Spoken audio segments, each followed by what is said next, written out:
रलोल्पका प्रवालमिद्गृहीतं व्यवर्तता विध्वस्तनानारसकुप्यभाजनं व्ययस्य चक्राक्ष विभिन्न कोवर।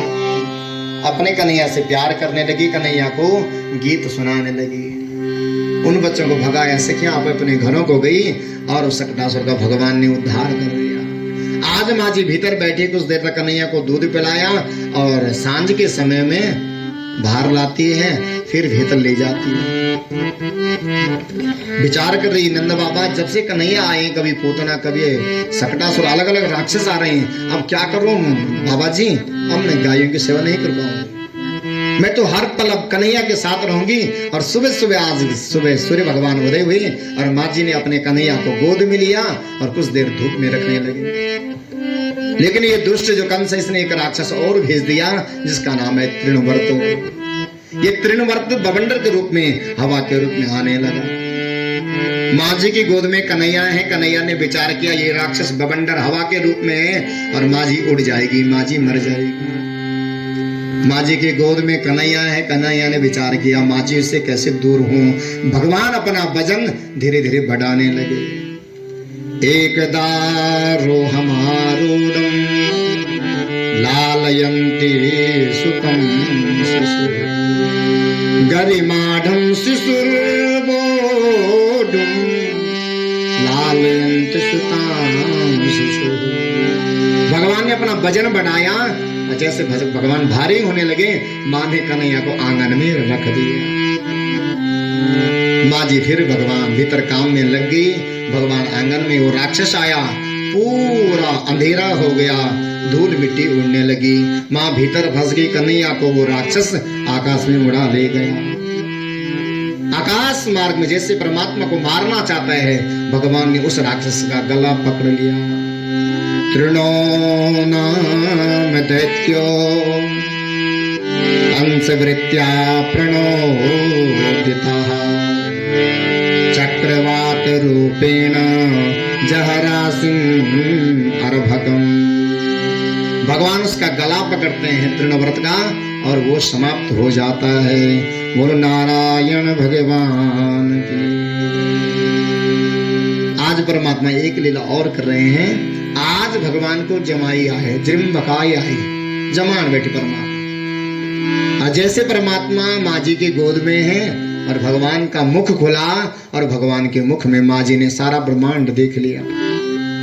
माँ जी ने जैसे कन्हैया के मुख में सारा ब्रह्मांड देखा, मथुरा ब्रजमंडल, देवकी, वसुदेव, नंद, यशोदा, कन्हैया, माँ जी की होश कर जमीन पर गिर पड़ी। माँ जी ने देखा ये क्या है, क्या बोल रही माँ? खम्रो दसी ज्योतिरने कमाणः सूरेन्द्र वहिनी स्वसुरान् बुरीसा द्वीपानगस्ता दुहितोर्वर्त्मनि भूतानि यानि स्त्रिजंगमा। भगवान के मुख में सारे पर्वत, चंद्रमा, सूर्य सब देखे। माँ जी बेहोश होकर के जमीन पर गिर पड़ी। भगवान ने कहा हे माँ भगवती जगदम्बिका, माँ जी पहचान लेगी मुझे कि मैं परमात्मा हूँ। माँ जी मुझे लाला वाला प्यार नहीं करेगी, बच्चे वाला प्यार नहीं करेगी। कन्हैया ने भगवती का ध्यान किया। माँ आप संसार में सबको मोहित करते हैं। निद्रां भगवतीं विष्णु रतुलां तेजस प्रभु। जैसे माया से ग्रसित माँ हुई, माँ चेतना में आई, होश में आई और सब माँ भूल गई। बहुत समय हो गया। नंद बाबा जी ने विचार किया हमने अपने बालकों का भी कोई संस्कार नहीं किया। और ध्यान देना, हम बच्चों का संस्कार कलिकाल में करते नहीं। संस्कार तो जाने ना, एकस्तु जन्मा द्वितीयस्तु संस्कार। पहला जन्म हमारा माँ जी के गर्भ से होता है और हम संस्कार से उसको, किसी को ब्राह्मण बनाते हैं, किसी को क्षत्रिय बनाते हैं, किसी को वैश्य और किसी को दास बनाते हैं। यहाँ अभी तक भगवान का कोई संस्कार नहीं। और ध्यान देना, संस्कार जिसका नहीं होता है वो अधकचा रहता है। मानो कोई चीज ना अध कच्ची दाल आपने बनी वो कहीं खाने नहीं, और भली भांति वो दाल पक जाएगी तो सब खा लेंगे। जिसके भीतर संस्कार हैं, जिसके आपने संस्कार किए, वो बालक, वो माँ, वो बेटी हमेशा मर्यादा में रहती है। लेकिन संस्कार नहीं तो वो अपनी मर्यादा को भूल सकता है। यहाँ अभी तक भगवान का केवल जातकर्म संस्कार हुआ। कन्हैया के पास आज स्वयं पुरोहित जी पहुंचे, जो इनके पुरोहित हैं गर्ग जी, ये आज नंद जी बाबा के घर में पहुंच गए। जब पुरोहित जी घर पर पहुंचे तो नंद बाबा ने क्या किया? वैसे आप लोग तो सब विप्र देवता हैं और सब योग्य समाज है। अपने घर में हमारा कोई यदि संत महंत ब्राह्मण अतिथि आ जाए तो क्या क्या करना चाहिए? आजकल हम लोग करते नहीं है। यहाँ 32 प्रकार के अपराध लिखे हैं, ध्यान दें। 32 प्रकार के। कथा में बैठना और कथा न सुनना, अपनी कथा सुनाना, ये अपराध माना है। कथा में पैर फैला के बैठना, ये भी अपराध माना है। एक हाथ से प्रणाम करना, ये अपराध माना है। यहाँ बहुत 32 प्रकार के अपराध लिखे हैं। लेकिन नंद बाबा ने कहा कि ये अपराध मैं नहीं करूंगा। नंद बाबा ने अपने पुरोहित का क्या किया, ध्यान से समझना। घर में पुरोहित आलो, पंडित जी आला, अतिथि मेहमान आला, क्या करी छंदो? नंद बाबा ने क्या करी? गर्गः पुरोहितो राजन यदो नामहता सुमातपा ब्रजं जगाम नन्दस्या वसुदेव प्रचोदिता तां दृष्ट्वा परमप्रीतः प्रातः उत्थाय कृताञ्जलि आनर्चोतोक्षिजदिया प्राणिपात पुरस्सरम्। सबसे पहले जब पुरोहित जी पहुंचे और पता लगा पुरोहित आ गए घर पर, तो सबसे पहले क्या किया? प्रातरुत्थाय कृतांजलि। यह हमारी मर्यादा, ये हमारा शिष्टाचार है। घर पर कोई आए सबसे पहले खड़ा होना चाहिए। आजकल लोग फोन पर लग जा रहा था, हाँ जी अच्छा आ गए, लेकिन ये मर्यादा, ये शिष्टाचार नहीं, ये पशुवत व्यवहार है। ऐसा व्यवहार ठीक नहीं। खड़े उठे और कृतांजलि, हाथ जोड़कर प्रणाम किया। गुरुदेव, मेरा सौभाग्य है कि मेरे घर में स्वयं पुरोहित चल कर के आए हैं। सोपविष्टम कृतातिथ्यम गिरासो नृतया मुनि नंदयित्वा ब्रवीत ब्रह्मं पूर्णस्याकरवान्। गुरुदेव, आपकी बड़ी कृपा हुई, और आपकी कृपा रहती है तो सब ठीक रहता है। अगर संसार में गुरु रूठेगी, पुरोहित रूठेगी, तो वे मनुष्य को कभी कल्याण नहीं हुए सकता। देख लिया है, 1-2 पीढ़ी तक तो ठीक चल दो, क्योंकि जो पुरोहित है वो हमारे परंपरा से चला है। आज तो हम पैसे का स्वार्थ देखते हैं, जब कुछ नहीं था तब भी आपकी सेवा की, इसलिए निस्वार्थ भाव से, पूरे हित के भाव से आपसे जुड़ा है। उसका सम्मान करना, उसका आदर करना। गुरुदेव, आप स्वयं आए हैं, अब मेरा कल्याण हो जाएगा। गुरु की रूठत सब रूठे, ईश्वर मान न रूठ। भगवान रूठल तो हम ब्राह्मण देवता से, पुरोहित से बोलो ना, भगवान तो मैंने दिया मंत्र का द्वारा, जप का द्वारा, पाठ का द्वारा, लेकिन गुरु रूठे तो फिर हमारा कल्याण नहीं हो सकता। सुन ले चतुर सुजान, निगुरे मत रहना, निगुरा होता हिय का अंदा, निगुरा होता हिय का अंदा। जिनका सदगुरु पुरोहित नहीं है वो अंधे के समान है। यम का बनी महिमान, निगुरी मत रहना। सुन ले चतुर सुजान, निगुरी मत रहना। यहाँ पुरोहित जी का बहुत सम्मान किया, शरण धुले और उनको बिठाया। गुरुदेव, गर्ग जी आप हमारे पुरोहित हैं। आप कैसे पुरोहित हैं? त्वं हि ब्रह्मविदां श्रेष्ठः संस्कारान् कर्तुमर्हसि बालयो रनयो नृणां जन्मना ब्राह्मण गुरुः। आप ब्रह्मवेता हैं, आप ब्रह्म को जानने वाले हैं, और दूसरी बात आप ब्राह्मण हैं, आप संसार के गुरु हैं। दैवाधीनं जगत् सर्वं मंत्राधीनं च देवता ते मंत्रा ब्राह्मणाधीना तस्मात् ब्राह्मण देवता। ये संसार कई का अधीन छे। संसार किसके अधीन है? संसार को कौन चलाता है? परमात्मा। और परमात्मा को कौन चलाता है? आप घर में भगवान ठाकुर की सेवा करते हो? आप लोग करते जब तो सेवा करेंगे। रात में अपने मंदिर को पर्दा भी लगाएंगे। रात में हम सुलाते हैं परमात्मा को, ऐसा हमारा भाव है। और सुबह मंत्रों के द्वारा परमात्मा आप उठ जाओ। उत्तिष्ठ तिष्ठ गोविंद उत्तिष्ठ जगतापते उत्तिष्ठ कमलाकांत त्रिलोक्यम मंगलम कुरु। देवता किसके अधीन है? मंत्रों के अधीन।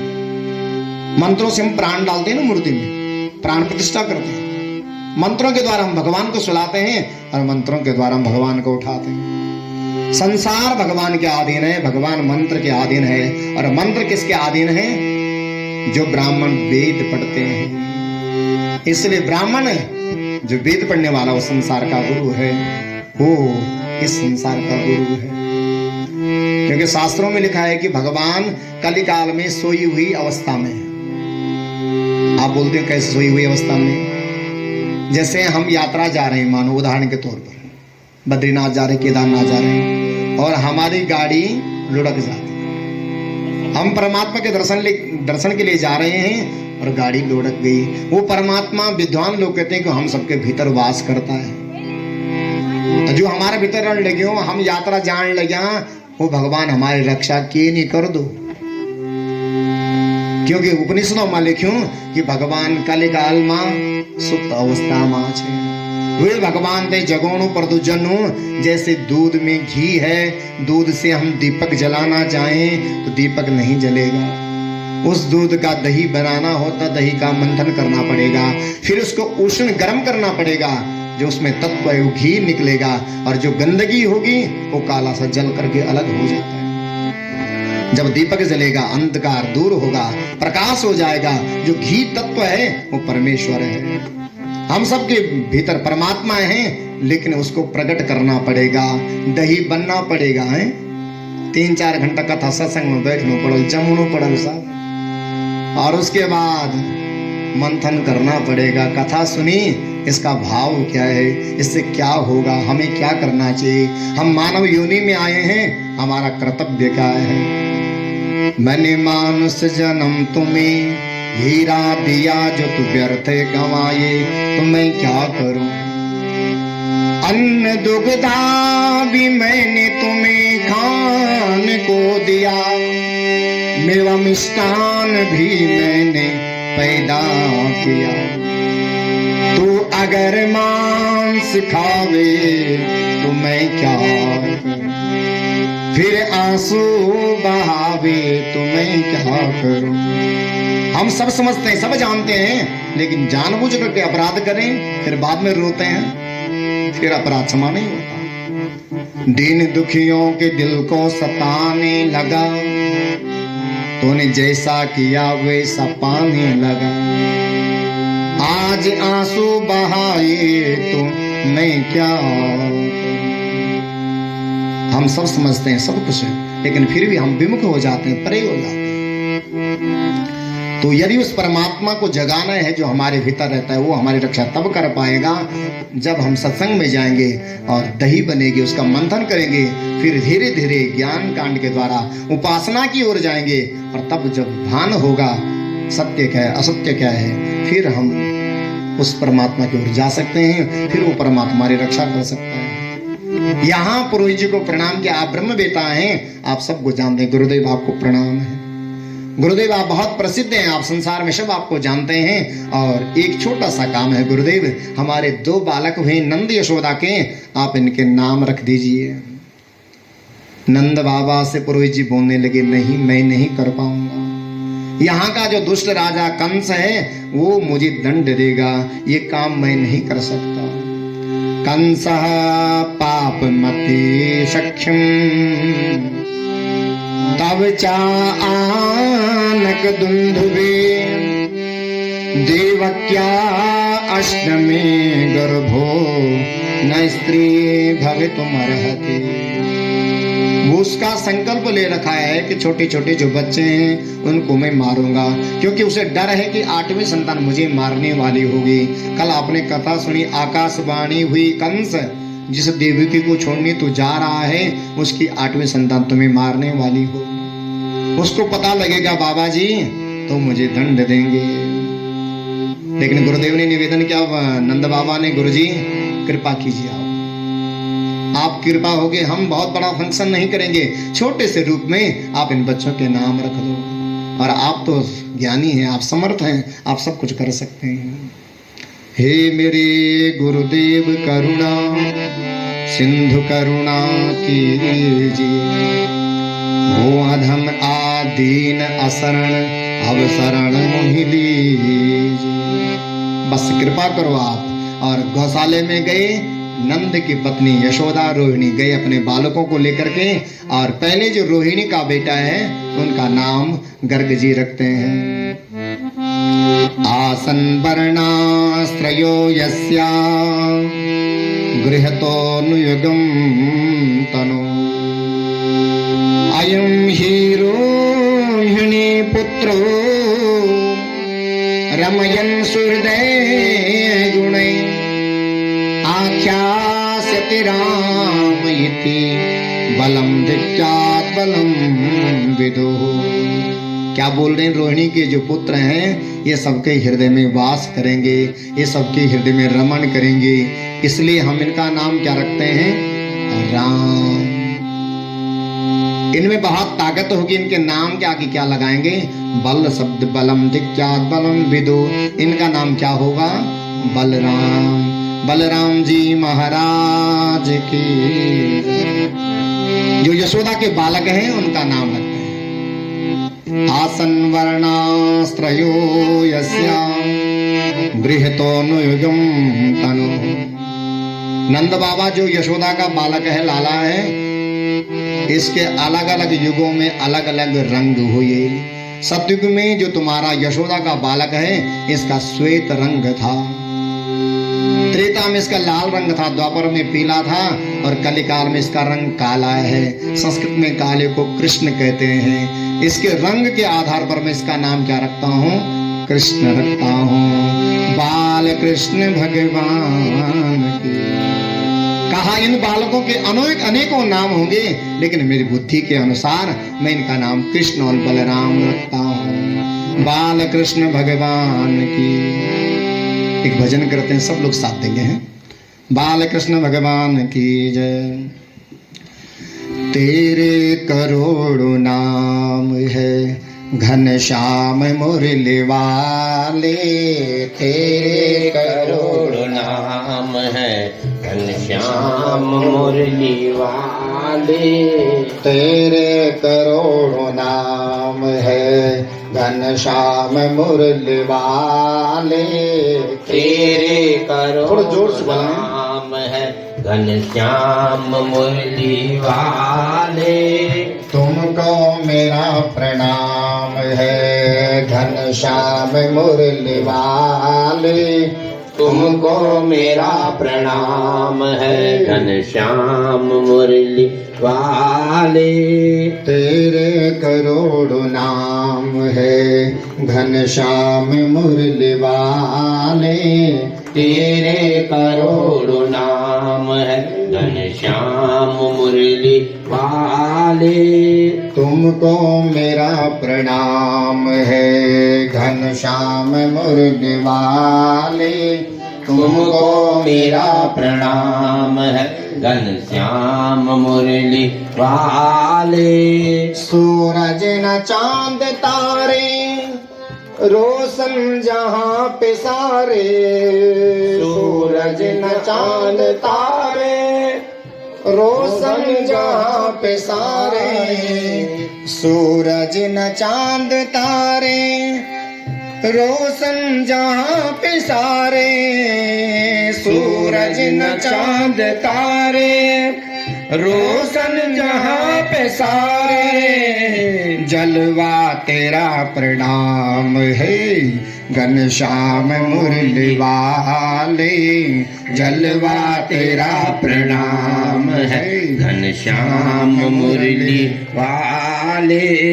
तुमको मेरा प्रणाम है घनश्याम मुरली वाले, तुमको मेरा प्रणाम है घनश्याम मुरली वाले। तुमको मेरा प्रणाम है घनश्याम मुरली वाले, तुमको मेरा प्रणाम है घनश्याम मुरली वाले। कण कण में तू है मोहन तेरे रूप है हजारों, कण कण में तू है मोहन तेरे रूप है हजारों। कण कण में तू है मोहन तेरे रूप है हजारों, कण कण में तू है मोहन तेरे रूप है हजारों। फूलों में खुशबू तेरी घनश्याम मुरली वाले, फूलों में खुशबू तेरी घनश्याम मुरली वाले। तुमको मेरा प्रणाम है घनश्याम मुरली वाले, तुमको मेरा प्रणाम है घनश्याम मुरली वाले। राजा वजीर तू है भिक्षु फकीर तू है, राजा वजीर तू है भिक्षु फकीर तू है, राजा वजीर तू है भिक्षु फकीर तू है, राजा वजीर तू है भिक्षु फकीर तू है। भक्तों के तू करीब है घनश्याम मुरली वाले, भक्तों के तू करीब है घनश्याम मुरली वाले। तेरे करोड़ों नाम है घनश्याम मुरली वाले, तेरे करोड़ों नाम है घनश्याम मुरली वाले। तुमको मेरा प्रणाम है घनश्याम मुरली वाले, तुमको मेरा प्रणाम है घनश्याम मुरली वाले। तुमको मेरा प्रणाम है घनश्याम मुरली वाले, तुमको मेरा प्रणाम है घनश्याम मुरली वाले। घनश्याम मुरली वाले। बाल कृष्ण भगवान की। पुरोहित जी ने कहा इनके करोड़ों नाम हैं, लेकिन मैं अपने बुद्धि के आधार पर इनका नाम कृष्ण और बलराम रखता हूँ। आज भगवान के दोनों नंद बाबा के सुंदर दोनों बालकों के नाम रखे और बाबा जी ने बालकों को सुंदर सजाया, हाथ में उनके कंगने, और जैसे हम छोटे छोटे बालकों को अनेक वस्तुएं पहनाते हैं, ऐसे परमात्मा कृष्ण बलराम को सुंदर सजा दिया। आज दोनों बालक धीरे धीरे चलते हैं आंगन में घुटनों के बल, और घर में आंगन में गौ माता बंधी हुई है, और कभी जाकर के कृष्ण और बलराम कभी गैयों के गले में लटक जाते हैं। तावंग्र युग मनुष्कृष्य सरीसृपंतो गोसप्रघोष रुचिरं बजकर्दमेषु। कभी गाय के गले में, कभी गाय के सींग में लटकते हैं। गौ माता बड़ी सीधी है, और धीरे धीरे कृष्ण बलराम क्या करते हैं, कभी गाय की पूंछ पकड़ते हैं, गाय उछलती है और कृष्ण बलराम भी उछलते हैं, इस छोर से उस छोर तक जाते हैं, उस छोर से इस छोर तक आते हैं। ऐसे परमात्मा अनेक दिव्य दिव्य लीलाएं कर रहे हैं। लेकिन आज भगवान क्या करते हैं, सांझ के समय में कृष्ण बलराम घुटनों के बल जाते हैं और जो छोटे छोटे बछड़े हैं उन बछड़ों को खोल देते हैं। दूध दोहने का समय हुआ, बछड़ों को खोल दिया, बछड़ों ने दूध सारा पी लिया। सुखदेव जी राजा परीक्षित से कह रहे हैं, गुरुदेव ऐसा परमात्मा क्यों करते हैं? जो गाय की सेवा करते हैं, गाय में 4 थन होते हैं, 2 गाय के बछड़े के लिए और 2 सेवक के लिए। पहले हम जब गौड़ी पिलोन थे ना, पहले बछड़ते लगो थे, लेकिन अब नहीं लगो ना, पहले दूध सार निकाल देना और तब लगाते हैं बछड़े। यहाँ कन्हैया ने बछड़ों को खोला और बछड़े दूध पी जाते हैं। सारे जितने भी गोप गोपियां शिकायत कर दी, यशोदा ये हमारे आंगन में आकर के बछड़ों को खोल देता, सारे बछड़े दूध पी जाते हैं। एक यजमान पूछो, गुरुदेव भगवान ऐसा क्यों करते हैं? यहाँ यजमान को गुरुदेव समझा रहे हैं परमात्मा ऐसा क्यों करते हैं। वत्सान मुंचन क्वचित समये क्रोश संजात हासः स्तेयं स्वादो ददततिपया कल्प्यतेस्ते ययोगे मर्कान् भोक्षन् विभजति सचेनाति भाण्डं विनत्ति द्रव्यालाभे सगृह कुपितो यात पक्रोशतो काम। यहाँ सुखदेव जी राजा परीक्षित को समझा रहे हैं कि भगवान बछड़ों को क्यों खोलते हैं। दूध दोहने का समय होता है, निकालने का टाइम होता है, लेकिन भगवान बछड़ों को खोल देते हैं। यहाँ सुखदेव जी राजा परीक्षित को बता रहे हैं कि ये सामान्य बछड़ों की बात नहीं कर रहे हैं। ये बछड़े कौन है? आप हम सब की बात कर रहे हैं। बछड़ों की रस्सी तो कभी कभी खुल जाती है, लेकिन जो हम पर रस्सी बंधी है ये खुलती नहीं है। नहीं, गौड़े की रस्सी तो जो तुम पर बांधी दाऊ इत्यादि वो टूटी जांदू, लेकिन जो हम पर रस्सी बंधी वह नहीं टूटती। पता तुम पर को रस्सी बंधी, को रस्सी बंधी बोला था नातेड़ों की रस्सी, बच्चों की रस्सी, पत्नी की रस्सी। आप यहाँ बैठे हैं लेकिन आपका जो मन है वो घर बंधा है।